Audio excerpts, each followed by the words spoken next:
একটি স্বাধীন দেশের প্রেসিডেন্টকে তুলে নিয়ে যাওয়ার পর আরেক দেশের প্রেসিডেন্ট বলছে আমরাই আপাতত দেশটি চালাবো। এই ঘোষণায় বিশ্ব রাজনীতিতে শুরু হয়েছে তীব্র আলোড়ন। যুক্তরাষ্ট্র কি সত্যিই ভেনেজুয়েলা শাসন করতে পারে? আন্তর্জাতিক আইন কি তা অনুমোদন দেয়, নাকি এটি একটি নজিরবিহীন অবৈধ দখল?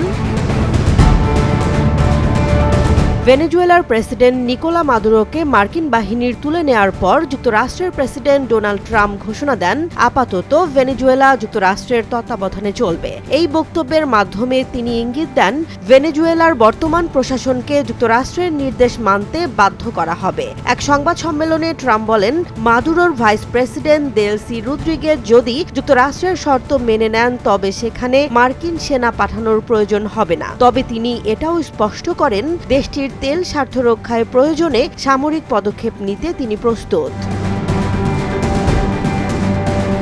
এই ঘোষণার পরই আন্তর্জাতিক আইন বিশেষজ্ঞদের মধ্যে প্রশ্ন উঠেছে, যুক্তরাষ্ট্রের কি আদৌ কোনো আইনি ক্ষমতা আছে ভেনেজুয়েলা চালানোর? কার্ডোজো স্কুল অব লয়ের অধ্যাপক রেবেকা ইংবার বলছেন, এটি আন্তর্জাতিক আইনে অবৈধ দখলদারত্বের শামিল এবং মার্কিন ঘরোয়া আইনেও প্রেসিডেন্টের এমন ক্ষমতা নেই। তিনি আরও বলেন, কংগ্রেসের অনুমোদন ও অর্থায়ন ছাড়া এমন পদক্ষেপ সম্ভব নয়। ট্রাম্প প্রশাসন অবশ্য অতীতের নজির টানছে। 1989 সালে পানামার নেতা ম্যানুয়েল নোরিয়েগাকে গ্রেফতারে মার্কিন অভিযান চালানো হয়েছিল। সেই সময় এটিকে আইন প্রয়োগে সামরিক সহায়তা বলা হয়। মাদুরোর ক্ষেত্রেও পেন্টাগন একই যুক্তি দিচ্ছে, এটি বিচার বিভাগের অনুরোধে পরিচালিত একটি অভিযান।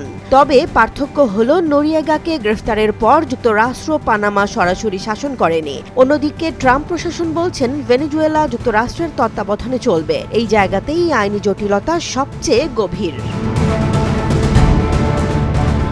জাতিসংঘ সনদের 2-4 অনুচ্ছেদ অনুযায়ী কোনো দেশ অন্য দেশের ভূখণ্ডে অনুমতি ছাড়া সামরিক শক্তি প্রয়োগ করতে পারে না, আত্মরক্ষা বা নিরাপত্তা পরিষদের অনুমোদন ছাড়া নয়। এই মানদণ্ডে মাদুরোকে তুলে আনা আন্তর্জাতিক আইনের লঙ্ঘন বলেই মনে করছেন অধিকাংশ বিশেষজ্ঞ। তবে মার্কিন আইনে বিষয়টি আরও জটিল। সরকারি আইনজীবীদের একটি তত্ত্ব অনুযায়ী প্রেসিডেন্ট বিদেশে ফেডারেল আইন কার্যকর করতে আন্তর্জাতিক আইন উপেক্ষা করেও শক্তি প্রয়োগ করতে পারেন। এই তত্ত্বের ওপর ভর করেই মাদুরোকে গ্রেফতার ও ভেনেজুয়েলার বিমান হামলার ব্যাখ্যা দেওয়া হচ্ছে। এদিকে প্রশ্ন উঠেছে, রাষ্ট্রপ্রধান হিসেবে মাদুরো কি দায় মুক্তি পাবেন? মার্কিন প্রশাসনের অবস্থান স্পষ্ট, তারা মাদুরোকে ভেনেজুয়েলার বৈধ প্রেসিডেন্ট হিসেবে স্বীকৃতি দেয় না, বরং তাকে একটি মাদক পাচার চক্রের প্রধান হিসেবে দেখছে। এই অবস্থানে থাকলে মার্কিন আদালতে তার দায়মুক্তির সুযোগ কমে যায়।